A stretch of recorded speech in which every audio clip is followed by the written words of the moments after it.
Today I'm talking about a book called How to Make a Coin Ring, written by Jason Stinchfield. Jason has a company called Jason Works. So let's check out that today. Hello, how you doing? This is JT from JTCoinRings, where I talk coin rings and all things precious metals. Today I'm talking about learning about coin rings. I learn a lot by watching other coin ring creators and their videos. I pick up a lot of tips. Sometimes I pick up things that I'm not even doing. Sometimes the order is different. And when I look, I say, oh, I like the way they do that. So I incorporate that in my coin ring making. I watch a number of coin ring creators. Matter of fact, this morning I watched one. So I want to talk about examining those videos. You can learn from anyone, and you never want to get to a point that you feel that you know it all. So I look at videos and I pick up points that could help me make a better ring. Another way that I do so is I check out what's been written. This printout is how to make your own coin rings. It was done in 2016 by Jason Works. Has an Etsy shop. You can buy this, get it emailed, and you can print it out for your own use. It's www.jasonworks.etsy.com. Check it out. I'm sure it's an updated version by now. One thing I learned is that there's so many techniques, so many things being done to coin rings now. But if you master the basics, you'll be okay. So I want to talk about step 2 in this process. It's called annealing. So I'm going to read from this page, okay? And in this video, you'll see the process of annealing, because I'll be making a coin ring today for one of my friends, Fred Gar, and I want to show you what I do when you anneal. But let's talk about it in this page. This pamphlet is this book is about 66 pages. I'm coming from page 10, and it's talking about annealing. All right, so basically, anneal the coin.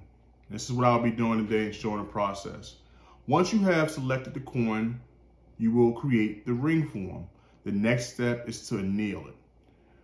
This section will describe annealing a silver $half of 90% silver content. I'll be doing a quarter of 90% content, silver content. This process softens the coin. Using a propane torch or equivalent heat source, you bring the coin to a dull red heat while holding the coin with tweezers or resting it on a fire-resistant surface, and then quench the coin in water. This should be done in a darkened room so the true color can be seen. And this is one process that I've never done. I never heat up the coin or anneal the coin in a dark room. But let's go into why Jason says to do this. During the heating process, you will notice the coin will go through a series of color changes. It will start as a silver color, then a dark brown to blue, followed by a pasty white, and finally to a dull red color. Once there is an orange flame that comes off the coin, be ready to quench it. If the coin is not annealed prior to punching a hole and stretching it, will tear and be ruined. So you want to make sure it's a process. Some coin ring creators anneal the coin before punching it. Some believe that you just punch it and then anneal before you fold. Jason puts here that once there's an orange flame that comes off the coin, be ready to quench it. If the coin is not annealed prior to punching the hole and stretching it, it will tear and be ruined. So he believes in softening the silver up before you even put the punch in. So that's a process that I'll put to practice. The more times you anneal the coin during the manufacturing process, the higher success rate you will have in making the ring, which I believe that. You anneal often, and that keeps the coin soft, and you don't have to worry about it work hardening, and then you have less risk of ripping the coin. All right, so heat the coin to a dull red heat using a propane torch or other heat source and quench it in water. Note, annealing will be different for different metals. Silver, copper, brass, and gold will use this technique. If the coin is steel with a carbon alloy, you must slowly cool the ring to properly anneal. Quenching a steel coin in water may harden it.